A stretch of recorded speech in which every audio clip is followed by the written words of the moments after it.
Assalamualaikum, welcome to Educational Thoughts. In this video, we talk about if else statement. What is if else statement and why we use if else statement in C programming. So let's start. If else statement is another type of if statement. जो हमारे पास if else statement है ये एक type है if statement की.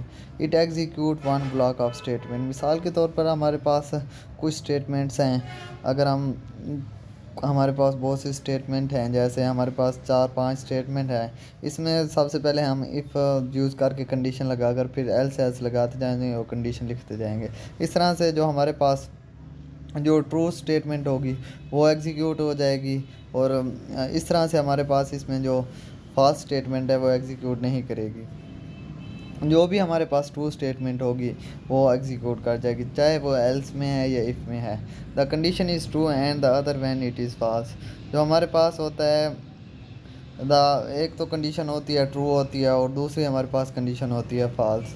जो ये condition है ये हमारे पास जो इफ़ एल्स स्टेटमेंट है ये एग्जीक्यूट करती है वन ब्लॉक ऑफ स्टेटमेंट को.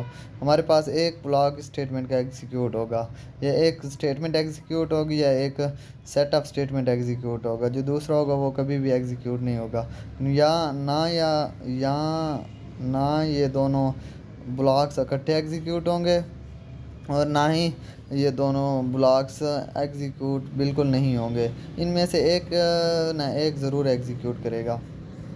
इस तरह से हमारे पास है in any condition one block is executed and the other is skipped. किसी भी कंडीशन में जो होता है एक ब्लॉक वो एग्जीक्यूट करता है और दूसरा स्किप हो जाता है. इन इफ़ एल्स स्टेटमेंट में किसी भी कंडीशन में एक ब्लॉक एग्जीक्यूट हो जाता है और दूसरा स्किप हो जाता है. Both blocks of statement can never be executed. जो हमारे पास होते हैं दोनों ब्लॉक्स वो कभी भी इकट्ठे एग्जीक्यूट नहीं करेंगे. इसी तरह ऐसे जो दोनों ब्लॉक होते हैं वो इकट्ठे भी एग्जीक्यूट नहीं करेंगे और दोनों ये भी नहीं हो सकता कि दोनों एग्जीक्यूट करें ही ना. इनमें से एक ना एक ज़रूर एग्जीक्यूट करेगा. तो हम देखते हैं इफ़ एल्स स्टेटमेंट का सिंटैक्स. इसका सिंटैक्स बहुत ही सिंपल है. सबसे पहले हम यूज़ करते हैं इफ़ हमारे पास होता है कीवर्ड है, फिर कंडीशन यूज़ करते हैं, फिर स्टेटमेंट, फिर एल्स लगा देते हैं, फिर नेक्स्ट स्टेटमेंट लिख देते हैं. अगर हमारे पास जो पहली कंडीशन है अगर वो ट्रू है तो फर्स्ट स्टेटमेंट एग्जीक्यूट कर जाएगी. इस तरह से अगर हमारे पास जो एल्स में स्टेटमेंट है वो ट्रू है तो वो एग्जीक्यूट कर जाएगी. Two or more statements are written in curly brackets. अगर हमारे पास दो या दो से ज़्यादा स्टेटमेंट्स हैं तो उनको हम लिखते हैं कर्ली ब्रैकेट्स में. Syntax for compound statement. हमारे पास अगर मल्टीपल स्टेटमेंट्स हैं या दो से ज़्यादा स्टेटमेंट्स हैं तो उनके लिए हमारे पास क्या सिंटैक्स होगा इफ़ एल्स स्टेटमेंट का.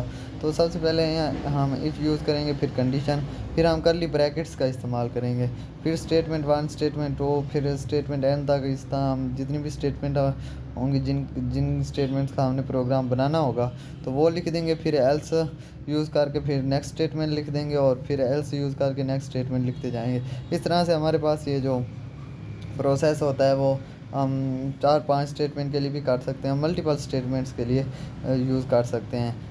सबसे पहले हम इफ़ कंडीशन लगाकर फिर एल्स लिखते जाएंगे और अपनी स्टेटमेंट्स जो हैं वो करवाते जाएंगे डिक्लेयर. इस तरह से हमारे पास है इसका फ़्लो चार्ट. सबसे पहले हम एक्सप्रेशन लिखते हैं. अगर हमारे पास एक्सप्रेशन वो अगर कंडीशन जो तो है हमारे पास अगर ट्रू तो स्टेटमेंट जो होती है वो एग्जीक्यूट कर जाती है. इस तरह से अगर हमारे पास जो कंडीशन है वो फॉल्स है तो स्टेटमेंट जो होगी एल्स के बाद जो आएगी वो स्टेटमेंट एग्जीक्यूट करेगी और नेक्स्ट हमारे पास आगे प्रोग्राम स्टॉप हो जाता है. इस तरह से हमारे पास है प्रोग्राम. इसको हम एक प्रोग्राम के ज़रिए समझते हैं कि इफ एल्स स्टेटमेंट कैसे वर्क करती है. Write a program that inputs a number and find whether it is even और ऑड यूजिंग इफ स्ट्रक्चर.